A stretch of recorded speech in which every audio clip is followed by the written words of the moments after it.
Problemado sa pag-ibig, pamilya, o nahihirapang hanapin ang sarili? Huwag mag-atubili dahil may nakikinig sa'yo. Love Me, Kathy G. This love letter is from Robert. Dear Kathy G, sa isang relasyon, hindi talaga maiiwasan ang mga pagsubok.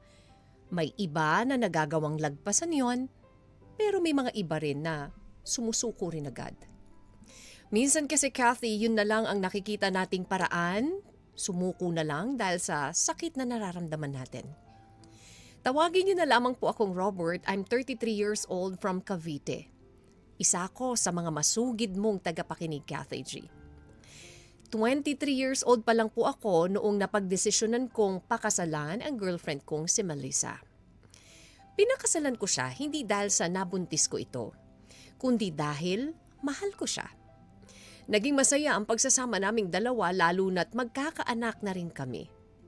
Pero Kathy, maagang nasubok ang katatagan naming dalawa. 3 buwan na ang tiyan ni Melissa nang makunan siya dahil sa sobrang pagtatrabaho. Nagbago ang buhay ko magmula nang mawala ang dapat sana'y panganay namin. Nawalan ako ng gana sa lahat ng bagay. Inom, barkada, at paminsan-minsan babae ang nakakasama ko. At ito rin yung panahon na kung saan walang ibang ginawa si Melissa kung hindi ang intindihin lang ako.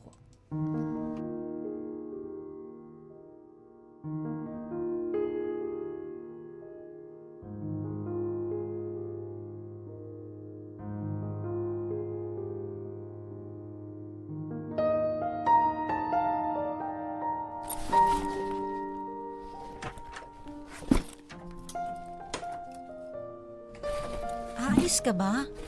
Saan ka na naman pupunta?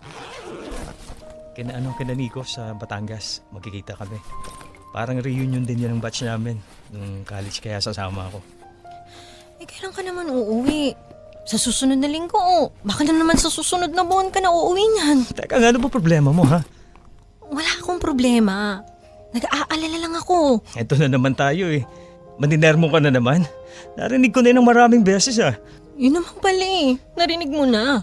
Alam mo na yung mga sasabihin ko pero bakit hindi mo ginagawa, ha? Ano ka ba, Melissa? Nakakarindi ka na ah. Tapos iiyak-iyak ka ng ganyan? Pati mo na lang pabayaan ha? Bert, paano kita papabayaan? Baka nakakalimutan mo. Asawa mo ako. Responsibilidad mong uwiin ako dito sa bahay natin. Pero ano yung ginagawa mo? Umaasta ka na parang binata ka pa rin. O baka naman meron ka ng iba kaya ka ganyan. Ano? Anong sinabi mo? Ngayon naman paghihinalaan mo akong may babae? Lahat na lang gagawin mo para lang mag-away tayo eh. Puro ka reklamo. Hayaan mo nga ako sa mga gusto kong gawin. Hindi kita pwedeng hayaan dyan sa ginagawa mo. Uuwi ka rito sa bahay ng lasing. Lahat ng kinikita mo, ginagastos mo sa mga walang katuturan na bagay. Haalis ka tapos ano? Uuwi kung kailan mo lang gusto? Teka, ano bang pakialam mo kasi sa gusto kong gawin ha? Melissa, pinapakialaman ba kita? Hindi naman ah. Yun nga, ang problema, Robert.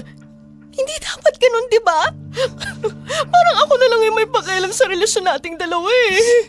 Tigil-tigilan mo nga ako, Melissa. Hindi mo ako madadaan sa ganyang drama mo ha. Hindi ako nagdadrama. Nasasaktan ako dahil parang hangin na lang ako sa'yo na dinadaan-daanan mo na lang. Ano ba kasi gusto mong gawin ko ha? Bumalik ka sa dati.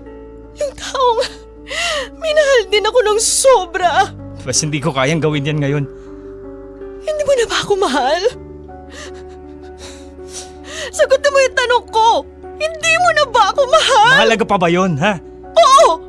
Dahil yun ang pangahawakan ko para makatagal pa ako sa sitwasyon na to. Tigil mo na to, Bert. Tama na Hindi lang naman ikaw yung nasaktan eh. Alam mo kung bakit hindi kita mapagbigyan, di ba? Dahil lahat ng gusto mong ipagawa sa akin, hindi ko na kayang gawin. Bumalik ako sa dati? Hindi na mangyayari yun. Sabi mo mahal mo ako, di ba? Pwes tanggapin mo na lang yung ganto. Paano ko tatanggapin yung pagbabago mo? Kung yan din ang dahilan kung bakit halos mamatay na ako sa sakit, di ba? Di ba pinangako mo sa Diyos na mamahalin mo ko ano man yung mangyayari? Hindi lahat ng pangako, Melissa, tinutupad. At hindi lahat ng mga binitawang salita kayang panindigan. Ano bang nangyayari sa'yo, Robert? Kahit pa konting pagmamahal sa akin, wala ka na? O kahit rason na lang sana para mahalin mo ulit ako. Pati ba yun? Wala na rin? Hindi ko alam. At ayokong alamin.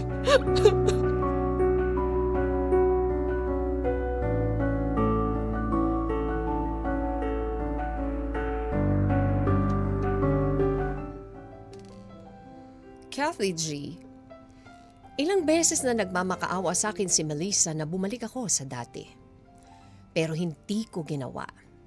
Sobrang sama pa rin ang loob ko sa kanya tuwing naaalala ko ang kapabayaan niya kung kaya nawala ang dapat sanay anak namin. Ilang buwan na naging ganon ang ginagawa ko.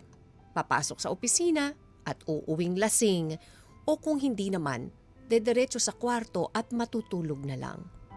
Kapag day off ko naman, palagi kong kasama mga barkada ko. Kathy, dumating ang isang gabi na sa sobrang lasing ako at naiuwi ko ang babaeng nakilala ko sa bar. Ang alam ko kasi noon, wala ang asawa ko sa bahay namin.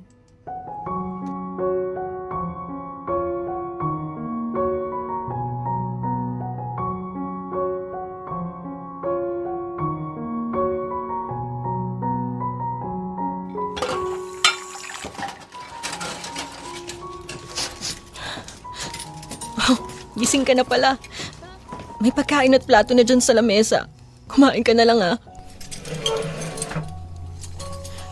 Ipagtitibla ba kita ng kape? Melissa? Kung itatanong mo sa akin kung may nakita ako. Oo, may nakita ako. Nagising siya dahil sa pagbukas ko ng pinto. Pero huwag kang mag-alala. Wala akong ginawa sa kanya. Actually, kusa siyang umalis. Kung gusto mo akong sigawan o saktan, gawin mo. Okay lang yun. Alam ko mali ako. Lasing ako nun, Mel. Hindi ko alam kung ano yung mga ginawa ko. Lasing? Robert, ilang beses ka nang nalalasing. Pero nakakausap pa kita ng maayos. Huwag mo namang gawing dahilan yung alak. Aminin mo na lang sa akin na pinili mo akong lokohin. Uwi na ako sa amin. Kompleto dyan yung grocery. Malinis na yung bahay. Ikaw na bahala sa iba. Melissa, saglit. Sobrang sama ko ba? Sa paningin mo, Robert, at nagawa mo akong lokohin ng ganito? Hindi ko alam kung bakit ginawa ko to. Hindi ko alam kung hanggang kailan mawawala yung galit ko sa'yo. Yung galit ko sa mundo dahil sa nangyari sa atin. Sobrang akong nasaktan sa pagkawala ng magiging anak sana natin. Nasaktan? Nasaktan din ako, Bert. Ina ako eh. Sa tingin mo, sinadya ko yung mangyari? Ilang beses kitang pinagsabihan na itigil mo na muna yung pagtatrabaho mo dahil makakasama sa bata, di ba? Pero hindi ka nakinig. Tinuloy mo pa rin. Nagtatrabaho ako kasi gusto ko mabigyan ng magandang kinabukasan yung anak natin. Kaya nga nandito ako, di ba? Kaya ko kayong buhayin. Pero hindi ka nagpapigil. Kaya masisisi mo ba kung magalit ako sa'yo ng ganito? Kaya ba ginagantihan mo na ako? Hindi pa ba ako bayad sa kasalanan na hindi ko naman sinasadya? Walang araw na hindi ako umiiyak sa nangyari, Robert. Hindi ko alam, Melissa. Sana naman maintindihan mo na hindi ko sinasadya na saktan ka. Pero ikaw, sinasadya mo akong saktan ng paulit-ulit. Mahal kita, Robert. Kaya ako nagtitiis ng ganito. Pero lahat ng bagay may hangganan. Kung di mo ako kayang bitawan, sige, ako na lang ang gagawa. Anong ibig mo sabihin, Melissa? Ako na lang bibitaw sa ating dalawa para hindi ka na mahirapan pa. Mas lalo lang tayo masasaktan eh. Kaya bago pa mangyayari yun na parehas na tayong mawala ng respeto sa isa't isa, ako na lang ang lalayo.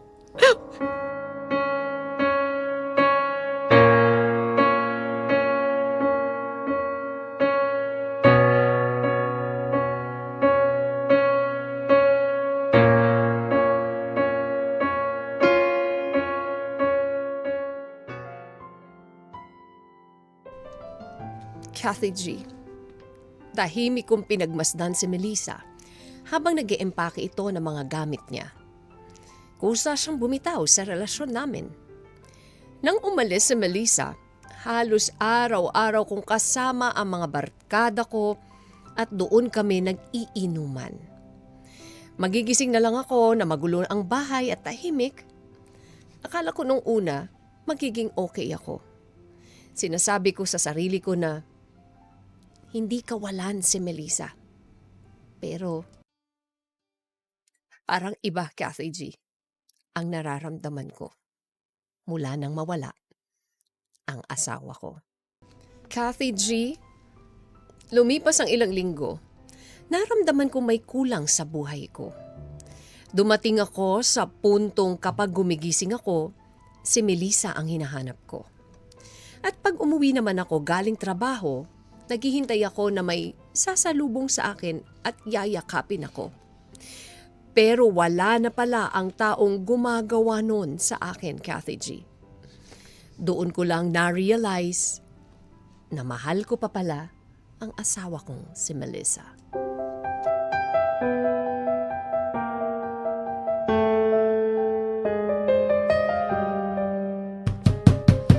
Melissa?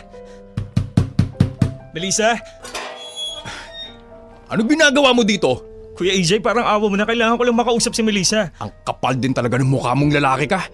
Kaya nga umuwi siya rito sa bahay namin para makalayo sa'yo. Saka di ba pumayag ka rin naman na umalis sa poder mo? O ano yung ginagawa mo? Kuya Ninyo, alam kong may mali ako pero hindi ko kayang mabuhay na wala si Melissa. Gusto ko siyang makikita, parang awa niyo na. Umalis ka na dito! Hindi ako aalis dito hanggang hindi ko nakikita siya. Kahit patayin niyo ako dito, hindi ako aalis dito. Talagang mapapatay kita sa ginawa mo sa kapatid ko, hayop ka! Ay, umalis!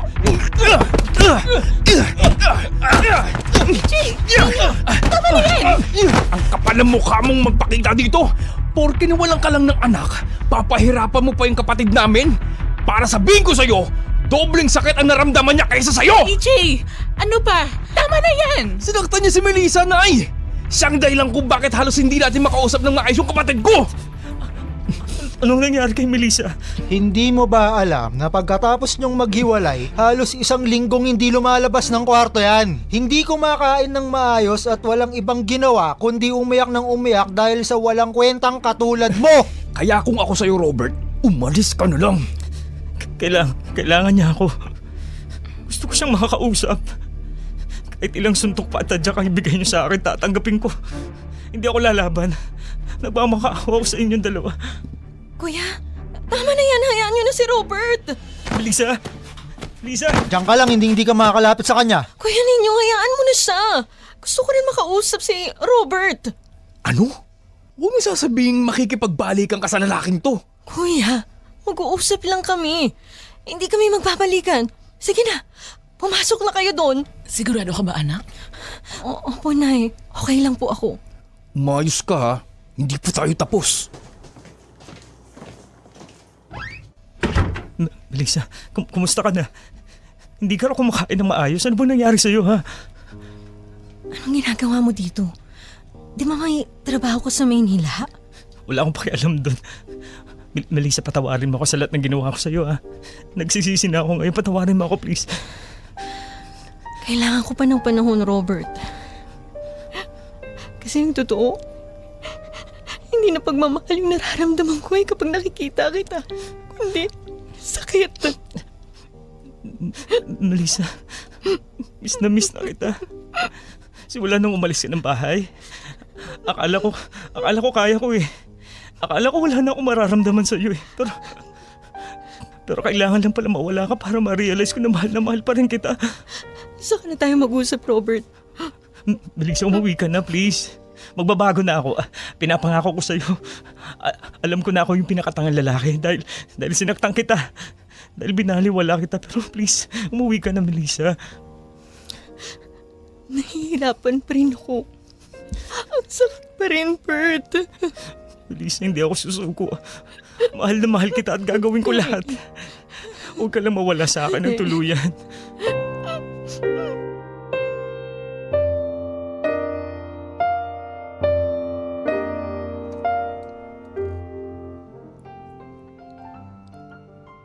Kathy G, naging determinado akong bumalik sa akin si Melissa.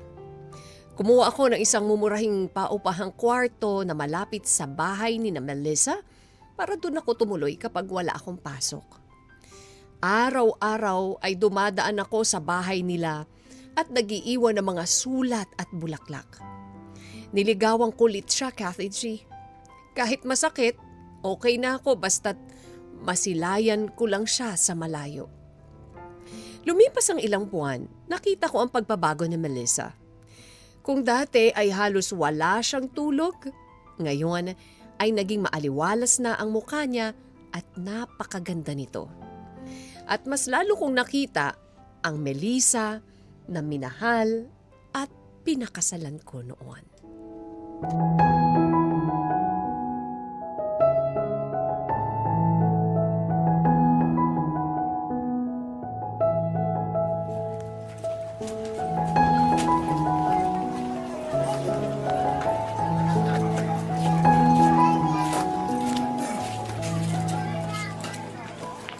Kuya, sigurado ka ba dyan sa ginagawa mo? Hindi kaya napapabayaan mo na rin sarili mo niyan? Halos linggo-linggo ka nang nandyan. She, lahat gagawin ko para bumalik sa akin si Ate Melissa mo. Hindi ako susuko. Pero mas maganda muna siguro, kuya, kung bibigyan mo muna siya ng panahon para makapag-isip-isip. Alam mo siya, ayoko mag-aksay ng isang araw na wala akong ginagawa para lang mahalin niya ulit ako. Baka lang kasi nakukulitan na sa'yo si Ate Mel. Baka sa ginagawa mong yan, mas lalo na siyang mawala sa'yo. Sige ka. Bahala na. Basta alam ko, hindi ko kayang mawala siya sa buhay ko. Nawalan na ako ng anak. Ayoko pati asawa mawala rin sa akin. Hindi ko kakayanin yun, She. Ikaw naman kasi, kuya eh. Kung umayos ka lang sana dati, di sana hindi nasira ang pagsasama niyo ni ate. Kaya nga ginagawa ko to. Kasi alam ko na kasalanan ko naman yung lahat eh. Ikaw bahala, kuya. Good luck sa'yo. Sige, nakita ko na si Mel. Bye muna, Melissa, ha? Bye, kuya. Mel? Bakit ka na naman nandito? Ano kasi, talagang inaabangan kita dito kasi gusto kong personal na ibigay to sa yung bulaklak na to. Tsaka sulat. Ito. Hindi mo kailangan gawin yan. Alam ko pero gusto kong gawin to. Natanggap mo ba yung lahat ng binigay ko sa'yo? Yung mga bulaklak, tsaka yung sulat. Yung sulat na iniwan ko dito sa gate nyo. Oo, natatanggap ko. Nakakapitong sulat ka na nga eh. Siyempre para sa 7 araw na hindi kita kinausap. Gusto ko kasing sabihin sa'yo lahat ng mga nangyari sa akin. Gusto kong ikwento sa'yo na kahit sa sulat man lang malaman mo. Bert, alam kong ginagawa mong lahat para magkabalikan tayo. Pero sinasabi ko sa'yo, mapapagod ka lang. Kaya ngayon palang sumuko ka na. Yan ang bagay na hindi ko gagawin, Mel. Mahal na mahal kita. At kapag mahal mo, ipaglalaban mo, di ba? Bakit hindi mo yung ginawa dati, di ba? Dahil nga tanga ako. Dahil wala akong kwentang asawa. Imbis na dinamayan kita sa hirap at sakit, lalo ko lang dinagdagan pa yung sakit na nararamdaman mo. Dahil mahal na mahal kita, hindi ko kaya na mawala ka sa buhay ko. Mahalin mo ulit ako, please. Robert, ang totoo niyan, mahal na mahal pa rin kita. Sobrang nasaktan lang talaga ako sa pambabaliwala mo sa akin. Alam mo, Melissa, maniwala ka. Sobrang nanghihinayang ako sa mga bagay na binaliwala ko lang. Sa mga oras na sinayang ko lang. Kaya kung bibigyan mo lang ako ng pagkakataon na muli kang mahalin, hindi ko to sasayangin. Pangako yan.